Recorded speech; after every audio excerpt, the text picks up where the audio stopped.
You ever walked into a room where you weren't just unwanted? You were invisible? Where every glance told you didn't belong, and every smirk confirmed their expectations. It was supposed to be just another food delivery. A $10 order of sushi and iced coffee. Naomi Carter had done it 1,000 times before. Nothing special. Just hustle, deliver, move on. But this time, it wasn't just lunch she was walking into. It was a meltdown. Literally. The 43rd floor of Nexus Technologies in downtown Austin was on fire. Not with flames, but with red flashing screens, alarms, and panicked engineers pacing around multi-monitor setups like headless chickens. The AI optimization system that powered logistics for over 120 companies nationwide had just collapsed, and no one knew why. 20 engineers. All men. All highly paid. All graduates from Ivy League schools. And not a single one could fix it. That's when Naomi saw the error code. She didn't plan to say anything. But sometimes, the words just come out before you can stop them. Looks like your AI's stuck in a recursive packet loop, she said casually, setting down the delivery on a glass table, her thermal bag still over her shoulder. Your secondary instance is overriding the route cache. If you don't pause it, your backup's gonna crash too. Silence. It wasn't the kind of silence where people are thinking. It was the kind that thickens the air. Like before a storm hits. The room turned. $100,000 worth of brains just blinked at the 26-year-old black woman in leggings and sneakers, as if she'd spoken Martian. Greg Whitmore, the CTO, scoffed. You think you're smarter than my engineers? You really think a delivery girl knows more about infrastructure than a team with 2 PhDs? He stepped forward, voice rising. Then fix it. Now. And that's where everything changed. This is the story of Naomi Carter, a girl the system underestimated, and the moment she turned every ounce of that dismissal into something no one saw coming. Naomi Carter wasn't supposed to be in tech. Not according to the world, anyway. She grew up on the east side of Austin, Texas, the part of town where the sidewalks cracked, where buses ran late, and where opportunity came wrapped in hard work and second chances. Her mother, Denise, raised her alone, working 2 jobs, a nurse by day, a cleaner by night. And yet, despite the bills, the stress, and the endless medical appointments after her mother's stroke, Naomi was always the kid who stayed up past midnight with a broken laptop and a Wi-Fi signal stolen from the neighbor's router. She didn't just like code. She breathed it. At 19, she was already building route optimization tools better than what half the city's logistics startups were charging for. By 20, she had a full ride to the University of Texas at Austin, majoring in information systems, with a 4.0 GPA and a summer internship at a startup in downtown. But life, as it tends to do, got complicated. In her junior year, her mother suffered a second stroke. Naomi had to choose: keep chasing the degree, or take care of the woman who'd sacrificed everything for her. The choice wasn't even close. She dropped out, moved back home, got a used Toyota Corolla off Craigslist, and signed up for 3 different delivery apps to pay the medical bills. DoorDash, Grubhub, Uber Eats. She became one of the fastest, highest-rated delivery drivers in the city. Not because she needed the tips, though she did, but because she built her own route planning AI on the side. Her secret weapon? An old MacBook, a $9 coffee from a 24/7 diner, and code written between deliveries in parking lots under blinking streetlights. To the world, Naomi was just another pretty face in a baseball cap handing out takeout. But behind those calm brown eyes was a brain trained not by prestige, but by necessity. Not by privilege, but by purpose. She didn't wear a lab coat, didn't have a framed degree on the wall. But what she had was grit, discipline, and a fire that wouldn't quit, no matter how many people looked down on her for wearing sneakers instead of heels. So, when she stepped into that glass tower with a bag of sushi and stumbled into the middle of a corporate catastrophe, it wasn't just fate. It was preparation. It was inevitability. It was Naomi Carter, showing up at the exact moment the system needed someone it had never seen coming. It was supposed to be just another drop-off. 12:36 p.m. Friday. The lunch rush was peaking, and Naomi had 2 more deliveries lined up after this one. She double-parked her Corolla in the loading zone of Nexus Technologies, a sleek, glass monolith rising above downtown Austin like a monument to corporate ambition. She'd been here before. Usually, some intern came down to pick up the order. But today, the front desk was unmanned. The receptionist's chair was empty. Her phone buzzed. Bring to 43rd floor. Ask for Greg. Naomi hesitated, then shrugged. Took the elevator up. As the doors opened, she stepped into a world of controlled chaos. Flashing red monitors lined the walls. Alarms were pinging at random intervals. Engineers, some barefoot, some sweating through their dress shirts, were arguing, typing, rebooting machines. It looked like a tech-themed emergency room. Nobody noticed her at first. She stood there for a moment, holding the brown paper bag and the iced coffee, waiting for someone, anyone, to acknowledge her. That's when she heard it. The whole AI backbone is down, someone whispered, panic in their voice. If we don't get it back online, Fed Fleet's going to pull the plug. We're talking $30 million in contracts. Naomi blinked. Fed Fleet? That was the nationwide shipping giant. She glanced at one of the screens and saw a string of code that made her eyebrows rise. It was a recursive loop. She was sure of it. She stepped forward cautiously and found herself standing just behind a cluster of engineers who were staring helplessly at a diagram full of broken routing logic. "Excuse me," she said softly. They turned. Blank stares. Confusion. A few looked down at her uniform and smirked. "I think your AI's stuck in a loop. Looks like it's feeding conflicting data into the secondary instance without clearing the cached route tables. That's probably why your backup's crashing too." The room went still. One guy laughed. Another rolled his eyes. A third scoffed. "Thanks, DoorDash." Naomi didn't flinch. Because deep down, she knew what was happening. This wasn't just a broken system. This was her moment. She didn't ask for it, but it had arrived anyway. And she wasn't about to waste it. Greg Whitmore didn't like being interrupted. Especially not in front of his team. Especially not by someone who wasn't even on payroll. And definitely not by a young black woman in sneakers and a delivery shirt. He turned slowly from the screen, his face flushed, jaw tight. "I'm sorry, what did you just say?" Naomi didn't back down. She pointed toward the error log. "You're running simultaneous learning instances, but the system's not clearing route memory between training cycles. It's flooding the decision tree. That's why it's looping. You're not hitting a hardware limit. You're hitting logic recursion." For a second, the room froze again. Then came the laughter. One of the engineers, a guy in a Patagonia vest and horn-rimmed glasses, chuckled and whispered, "Did she just say, decision tree?" Greg crossed his arms, glaring down at Naomi like she was a child who'd wandered into a boardroom. "Listen, Naomi, is it? That's adorable. But this isn't a YouTube tutorial. This is enterprise infrastructure." A few people snorted. "We have $200 million in AI deployments tied to this stack. It's not a toaster we're fixing. It's not something you can debug on your lunch break between runs." Naomi stayed calm. Calm like still water hiding an undertow. "You asked what was wrong. I told you." Greg stepped closer. "No, what you did was talk over a room full of professionals who've been trying to fix this for 5 hours. You think you know better than 20 engineers with PhDs and decades of experience." He leaned in, loud enough for the entire floor to hear. "Well then, if you're so smart, fix it. Right now. Let's see the genius delivery girl save the day." The room murmured. Some laughed. One guy clapped sarcastically. Naomi looked around. Slowly. This wasn't just disrespect. It was humiliation. A public challenge designed to make her look like a fool. To remind her of her place. But Naomi didn't blink. Didn't break. She stepped forward, tightened her ponytail, and said with a voice steady as steel, 2 minutes. That's all I'll need. And suddenly, the air changed. Because while they thought they were mocking her, she was already reaching for the keyboard. Naomi stepped up to the terminal like she belonged there. Still in her delivery shirt.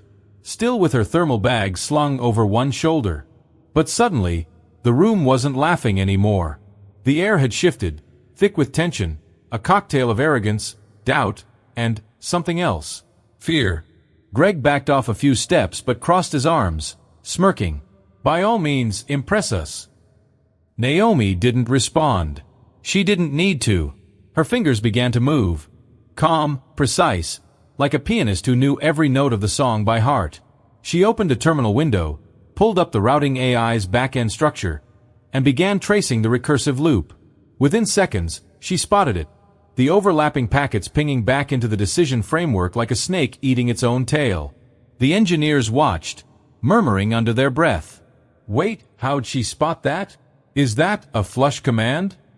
Naomi ran a manual override to clear the buffer, then paused the secondary instance. She rewrote the loopbreaker with a short patch of clean Python. Simple, elegant, effective. Then she hit enter. The red alerts stopped blinking. One by one, the monitors went from red to yellow to green. The room fell absolutely silent. The system was rebooting. The AI stack came back online. All major functions restored. Naomi stepped back. You're good. Just don't restart the backup until the optimizer finishes recalibrating. Greg didn't speak. He just stared at the monitors, stunned. One of the engineers, a young guy in a hoodie, maybe fresh out of college, whispered, "No freaking way." Another asked, "Did anyone seriously check that cache logic before?" Silence.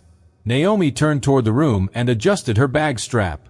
Her voice was soft, but carried weight. "I didn't come here to fix your system. I came to drop off lunch. But when I see something broken, I don't ignore it."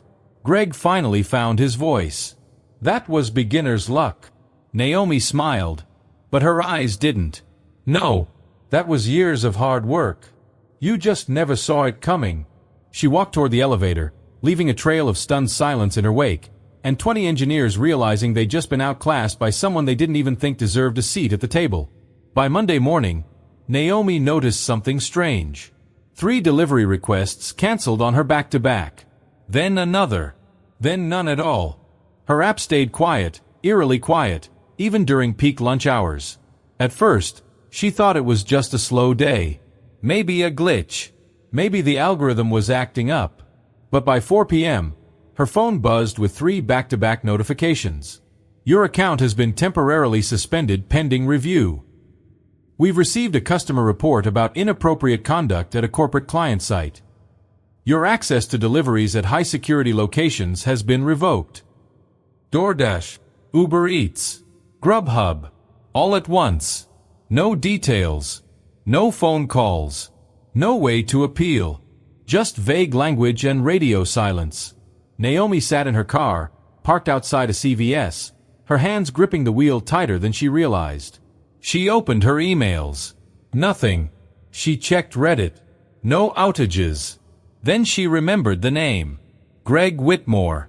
He had the power, the reach, the corporate sway to make one phone call to the right account managers and get her blacklisted from every high-rise, every downtown delivery zone, every building like Nexus. And just like that, her entire income stream, gone. 3 years of building ratings, mastering routes, optimizing efficiency, erased by one man's fragile ego. Naomi didn't cry. She didn't scream. She sat there, staring out the windshield as the sky darkened over Austin. Her mom's medication refill was due by Thursday. Rent was 10 days out, and there was no one coming to help. She pulled out her phone and refreshed her app again. Still nothing. That night, as she sat across from her mother, silently pushing pasta around her plate, Denise noticed the change in her daughter's eyes. "You okay, baby?" Naomi nodded. "Lied. Just tired." She smiled, weakly, but in her chest, something sharp was forming. Not fear. Not sadness. It was something colder. Something harder. Something that whispered, "They want you gone? Then make sure they remember you forever." Naomi hadn't always been the girl with a delivery bag and a silent anger burning behind her eyes. There was a time when she was the girl with a laptop and a dream bigger than her zip code. Back at the University of Texas at Austin, Naomi had been a rising star in the School of Information. Top of her class. Published in the undergrad research journal. Invited to present at the Regional Tech Summit her sophomore year. The only student under 21 on stage. That summit was the turning point. She gave a presentation on route optimization using machine learning. A lightweight algorithm she built herself that reduced delivery times by 22% without any hardware upgrades. It was smart, clean, and fast, the kind of solution that could save companies millions. And someone in the crowd knew it. A month later, a local startup, Blue Nova Logistics, invited her to coffee. They called it an exploratory conversation. Naomi was thrilled. She showed them everything: her code, her data, her simulations. She never heard back. 3 months after that, Blue Nova launched a new product line, Nova Route AI, a route optimization tool that looked almost identical to what Naomi had built. No credit, no name, no callback. When she tried to speak up, her advisor told her to be careful. Big companies protect their own, he said. You're just a student. Let it go. She didn't have the money for a lawyer, or the mental space to fight that kind of battle while her mom's condition worsened. So she let it go. She told herself there would be other opportunities. She still believed in merit, in fairness, in hard work. But that version of Naomi, the hopeful one, was buried the day her idea was stolen, her silence bought by fear, and her place in the tech world quietly erased. Now, sitting jobless, shut out, and invisible again, she realized. They hadn't just underestimated her once. They'd been doing it her entire life. 3 days after Naomi's accounts were suspended, she got a message she almost ignored. It came through her old LinkedIn inbox, buried between spam job offers and connection requests from recruiters who never followed up. Hi Naomi. You don't know me, but I was in the room that day. I saw what you did, and I saw what happened after. Can we talk? Marissa Chan, lead software engineer, Nexus. Naomi's first reaction? Suspicion. Another setup. Another person looking to play nice just long enough to stab her in the back. But something about the message felt different. There was no ego, no PR tone, just honesty. They met at a quiet coffee shop just outside the city, away from suits and badge scanners. Marissa arrived in jeans and a hoodie. No makeup, no pretense. You saved our entire system, Marissa said, sliding a flash drive across the table. And Greg tried to erase you like you never existed. Naomi blinked. What's this? Everything they've been covering up. Internal logs. Ticket history. Proof that Greg ignored 6 months of flagged vulnerabilities just to meet his AI Go Live deadline.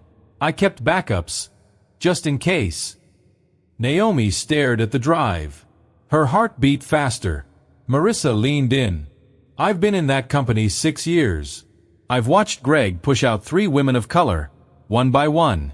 He buries people he can't control. You embarrassed him. That's your only crime.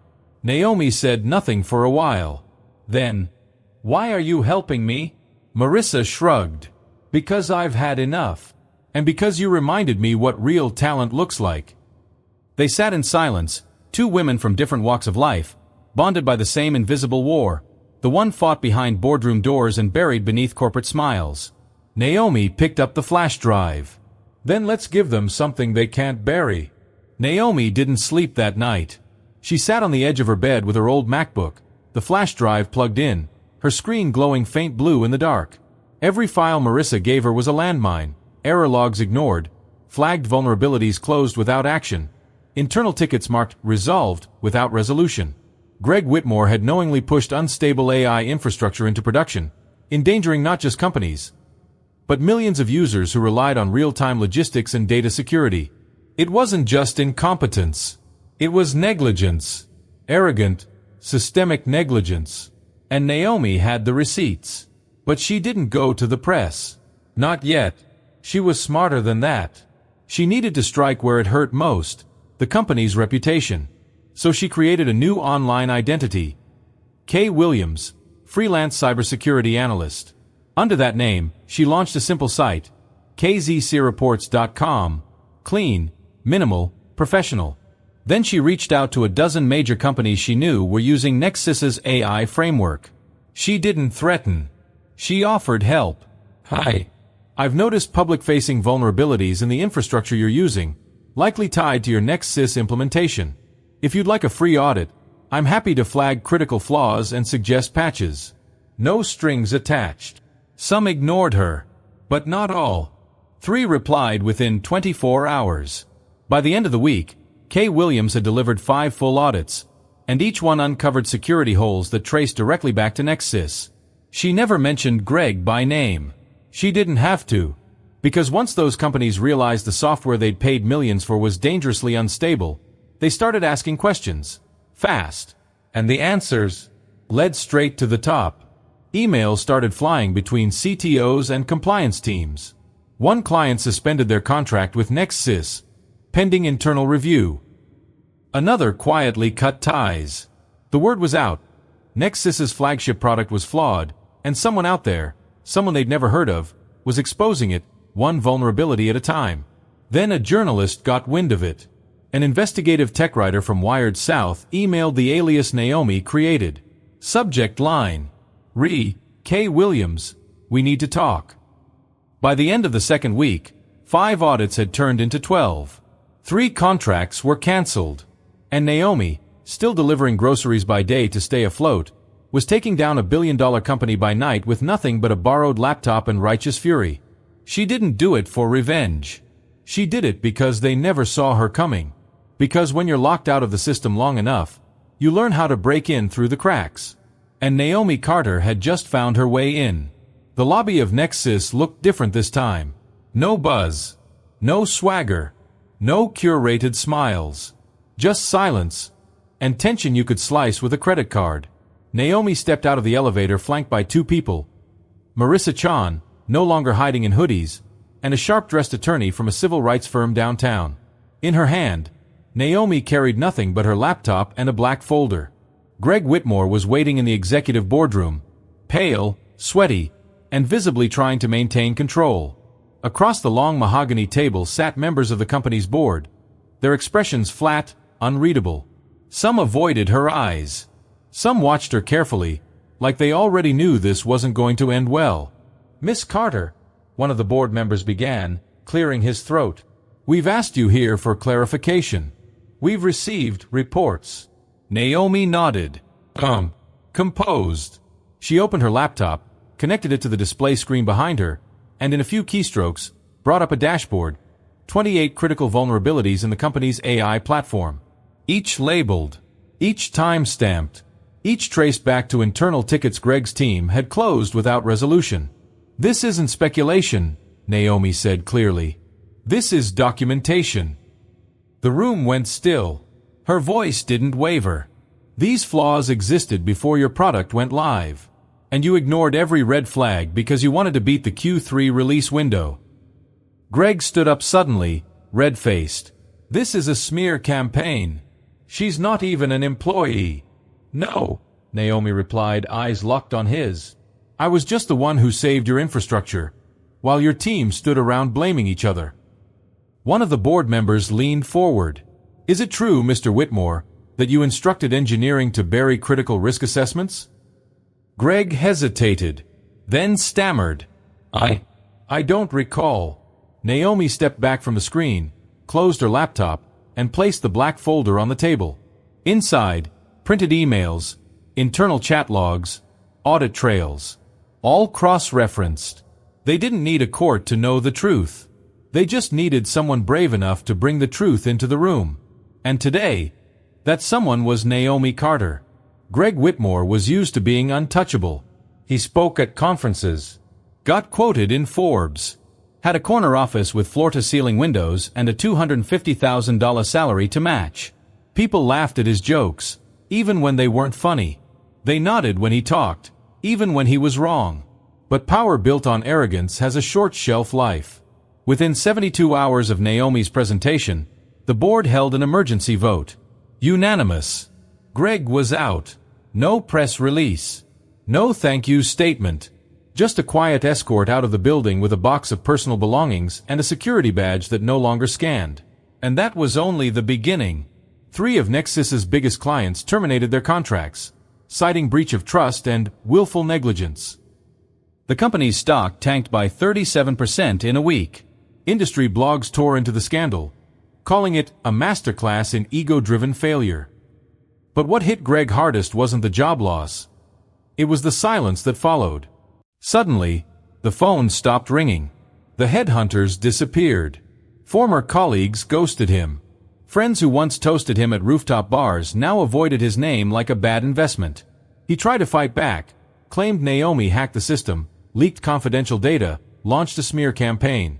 But no one believed him. Because the receipts didn't lie. And neither did the truth in Naomi's quiet, controlled voice that day. He'd underestimated her. Not because she was unqualified. Not because she was inexperienced. But because he never thought someone like her, young, black, self-taught, could ever threaten a man like him. That miscalculation cost him everything. Greg moved out of his luxury apartment within a month. Rumor had it he was consulting freelance for small startups in cities no one cared to Google. No spotlight. No stage. No one left to impress. And Naomi? She hadn't said a word to the press. Didn't need to. Her work spoke for itself. But Greg would never forget her name again. Naomi Carter. The girl he tried to erase. Became the woman who erased him. 6 months later, Naomi Carter stood on the 21st floor of a downtown Austin office tower, watching the city she once navigated in a beat-up Corolla now from her own corner window. The logo behind her desk read, Carter SEC Solutions. What started as late-night coding sessions in a 2-bedroom apartment had turned into one of the fastest-growing cybersecurity firms in Texas. She didn't have investors. She didn't need flashy marketing. Her reputation had already done the heavy lifting. Clients came to her now. Big ones. The same companies that once ignored her emails were now asking her team to audit the very systems they used to protect. But Carter SEC wasn't just about business. It was about making space. Her first hires weren't Ivy League grads or LinkedIn darlings. They were people like her, underestimated, overlooked, self-taught. People who knew what it meant to be told, "You're not enough," and decided to prove otherwise. Marissa Chan sat across from her now, no longer hiding behind layers of silence. She was Carter SEC's Chief Technology Officer. Liam Reyes, one of the junior engineers from Nexus who had the guts to reach out and apologize, now led their internal audit division. Even Naomi's mom, Denise, was in the office that day, healthy again, sipping tea on the couch with her iPad, bragging in the lobby that her daughter ran the kind of company that actually fixed things. Naomi had received invitations to speak at conferences, appear on podcasts, even do a documentary. But she said no to most of them. Because this story, it wasn't about fame. It was about truth. Truth that competence has no color. That brilliance doesn't require a title. And that the people closest to the problem are often the ones holding the solution. She never tried to destroy Greg Whitmore. She simply held up a mirror and let his actions collapse his legacy. Justice didn't come from a courtroom. Came from becoming undeniable. As the sun dipped behind the city skyline, Naomi took a call from the National Women in Tech Summit. "We'd be honored," the voice said, "if you deliver our keynote this year." Theme: the power of being underestimated. Naomi smiled softly. "I'd be happy to." And as she hung up, she thought back to that moment in the boardroom, when she stood in front of a table full of doubters and changed the course of her life with nothing but facts, clarity, and calm. Because real justice? It's not loud. It's not angry. It doesn't scream. It builds. It earns. It lasts. And in the end, the best revenge is becoming the kind of success they said you'd never be.